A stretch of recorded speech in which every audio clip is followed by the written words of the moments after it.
সবাই খাতা কলম নিয়ে রেডি হও এবং বোর্ডে যা লেখা আছে সবাই সুন্দর করে একটু লেখো।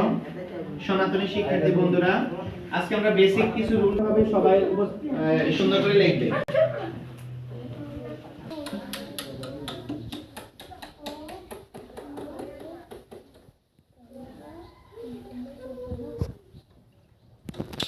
শুরু করি, পুশ করেন।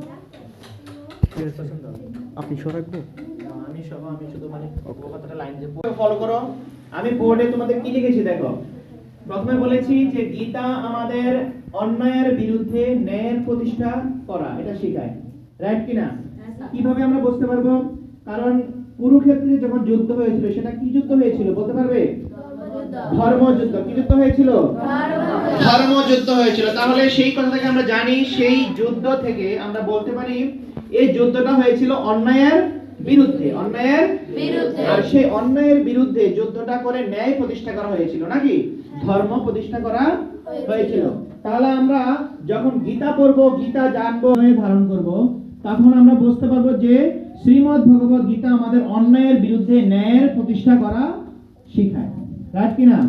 এবার আসো, গীতা আমাদের সবল করে, শক্তিশালী করে এবং সংগ্রামী করে তোলে এবং কি করে সকল পরিস্থিতিতে মোকাবেলা করতে সহায়তা করে।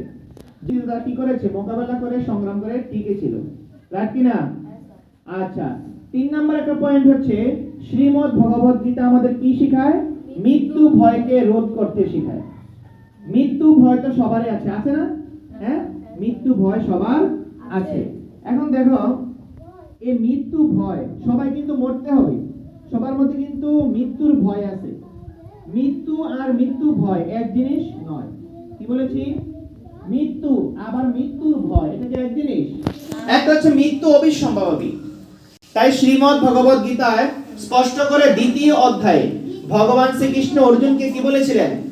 27 নম্বর শ্লোকে বলেছিলেন, জাতস্য হি ধ্রুবং মৃত্যু ধ্রুবং জন্ম মৃতস্য চ তস্মাদ অপরিহার্থে ন ত্বম শুচিতম অর্হসি।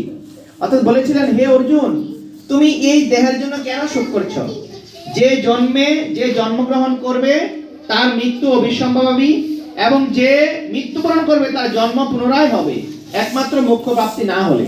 তাহলে তুমি এই অবশ্যম্ভাবী বিষয় নিয়ে কেন শোক করছো?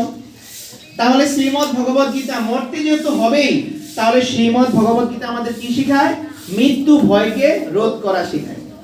তাহলে সবার মধ্যে যে মৃত্যু ভয় থাকবে, এই দেহের মৃত্যু হবে, আমাদের আত্মার মৃত্যু নেই। তাই ভগবান শ্রীকৃষ্ণ অর্জুনকে আবার বলেছিলেন, নৈনম সিন্দন্তি শস্ত্রাণি নৈনম দহতি পাবকঃ না চুনাম ক্লেদয়ন্ত্যপি না শুষয়তি মারুতঃ। অর্থাৎ এই আত্মাকে কি করা যায় না? ছেদন করা যায় না, অস্ত্র দিয়ে কাটা যায় না, আগুনে পুরানো যায় না এবং জলে ভিজানো যায় না। এই আত্মা অবিনশ্বর। তাহলে এই দেহের যেহেতু মৃত্যু হবে না, তাহলে এই মৃত্যুকে আমরা মৃত্যুর যে ভয়, সেই ভয়কে রোধ করতে পারবো। এই জন্য বলেছে শ্রীমদ্ ভগবত গীতা আমাদের মৃত্যু ভয়কে রোধ করতে শেখায়, রাইট কিনা? সবাই জোরে একটা হাত তালি দাও তো।